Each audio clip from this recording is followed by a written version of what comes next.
Korla में 3 दिन पहले बैग के अंदर लड़की के शव के हत्यारे को 36 घंटे में किया गिरफ्तार। कोरला पश्चिम में 3 दिन पहले एक बैग के अंदर एक लड़की का शव बरामद हुआ था, जिसकी पहचान नहीं हो पा रही थी। कोरला पुलिस स्टेशन में हत्या का मामला दर्ज किया गया। मामले को गंभीरता से लेते हुए क्राइम ब्रांच की टीम ने लड़की के शव को बरामद हुए घटनास्थल की जांच पड़ताल की। घटनास्थल के आसपास के सैकड़ों सीसीटीवी फुटेज को खंगाला और सूत्रों और तांत्रिक विश्लेषण की मदद से 36 घंटे के अंदर एक आरोपी को अरेस्ट किया गया। आरोपी की पहचान अस्कर मनोज बरला उम्र 22 वर्ष के रूप में हुई है, जो मूल रूप से ओडिशा का रहने वाला है। मृतक लड़की की पहचान प्रतिमा पवल कीसपट्टा उम्र 25 वर्ष के रूप में हुई है। मृतक प्रतिमा पवल कीसपट्टा और हत्यारा Oscar Manoj Barla live in relationship में धारावी में रहते थे। चरित्र पर शक होने की वजह से आरोपी लड़की की हत्या कर शव को ठिकाने लगाने के लिए कोरला पश्चिम में रोड के बीच में रख दिया, जिसके बाद क्राइम ब्रांच ने 8 टीम बनाकर मामले की जांच शुरू की और आरोपी अस्कर मनोज बरला को 36 घंटे के अंदर गिरफ्तार कर लिया।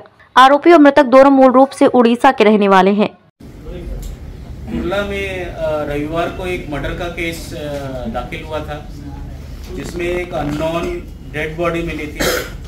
एक यंग लड़की की डेड बॉडी थी और उसको एक सूटकेस में रख के मेट्रो का काम SCLR रोड पर चल रहा है, उसमें पत्रे लगे हुए थे, उसके अंदर सूटकेस पे बॉडी को डंप किया था।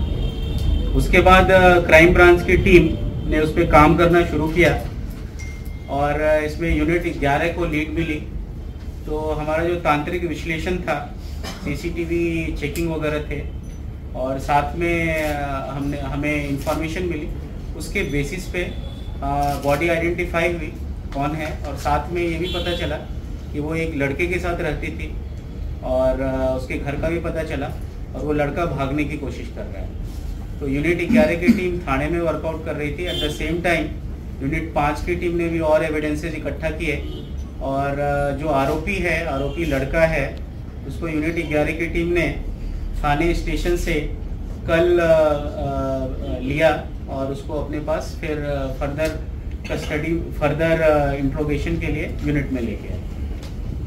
सर, ये जो डिस्पोजल का था बॉडी में, उसका बॉडी बैग में आज सच घर में उसके पास जो था उसके बेस से उसमें सूटकेस में डाला, फिट किया और लेके गया। ये आइडिया का मतलब ऐसे बता नहीं सकते। पहले वो बॉडी को लेके बाहर जाने की फिराक में था। उसका जो मूवमेंट है LTT टर्मिनस पे हुआ था। उसके बाद उसका माइंड चेंज हुआ, उसने ट्रेन में लेके जाएगा कहाँ क्या करेगा, तो उसने वापस ऑटो लिया, कुरला साइड में आया तो वहाँ पे उसे दिखा कि काम चल रहा है, पत्रे हैं, यहाँ पे शायद डंप हो जाएगा, इसलिए उसने यहाँ पे डंप किया। वापस वो ट्रेन लेने गया और फिर ट्रेन से वो थाने तक पहुँचा और फिर थाने में हमारी टीम ने उसको कस्टडी में लिया। पहला ह्यूमन इंटेलिजेंस से हमें लीड मिली बेस्ड ऑन जहाँ हमने पूछताछ की इंफॉर्मेशन वगैरह जहाँ से हम निकाल रहे थे। एंड देन सेकेंड, उससे जो कॉरबोरेटिव था उसमें CCTV फुटेजेस और जो तांत्रिक विश्लेषण है, टेक्निकल एनालिसिस, उससे हमारा कंफर्मेशन हुआ और टीम हमारी, हमने बहुत सारी टीम्स बनाई थी जितने हमारे पास लीड्स थे और उस बेसिस पे यूनिट 11 को सफल हुआ। ये लोग करीब 2 साल से लिव इन में रह रहे थे और ये धारावी जो है, धारावी में पिछले 1 महीने से रह रहे थे MG रोड पर एक रेंटेड प्लेस में। और इनका झगड़ा इस बात पर हुआ था कि लड़का जो है उसको डिसीज्ड गर्ल के चरित्र पर संशय था और इसलिए उनका झगड़ा हुआ और इसी झगड़े में स्ट्रैंगुलेशन से उसकी डेथ हुई। ये लड़के ने कन्फेस किया। हमें पहले से मौजूद परिवार से हमारे संपर्क में है, क्राइम ब्रांच के संपर्क में है और अभी आरोपी मिलने के बाद जो है बाकी आगे का इन्वेस्टिगेशन का पार्ट है। इनके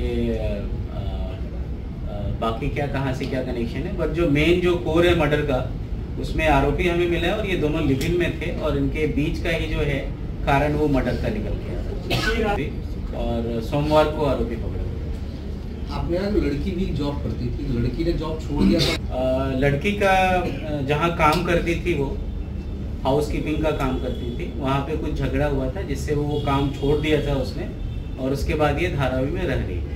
अभी पहले से थे पर धारावी में अभी शिफ्ट हुए। इसके पहले कहाँ से थे? इसके पहले ये मुंबई में दूसरी जगह रह रहे थे और ये एक दूसरे से कोरोना के टाइम में कांटेक्ट में आए थे और ये उड़ीसा में इनका घर है, आसपास ही बगल के गांव में ये रहते। बट वो लोग मिले यहाँ आरोपी स्कूल से पढ़ा है पर ज़्यादा पढ़ा लिखा नहीं है। अभी एक स्वीट्स की दुकान में काम कर रहा था और लड़की हाउसकीपिंग का काम कर रही थी, हर काम का छोटे मोटे ऐसे काम कर रही थी और अभी बेरोजगार है। तरह उसके ठीक सामने एक पब्लिक टॉयलेट भी है, तो वहाँ से कुछ नहीं था। पर आसपास जो रोड्स हैं, LBS रोड प्लस जिसपे SCLR रोड पे है, CCTV हैं, बट जो हमारा मेन लीड है और इंफॉर्मेशन बेसिस पे हमारा फर्स्ट एड मिला था और फिर बाकी साइमल्टेनियसली हमारा वर्कआउट चला।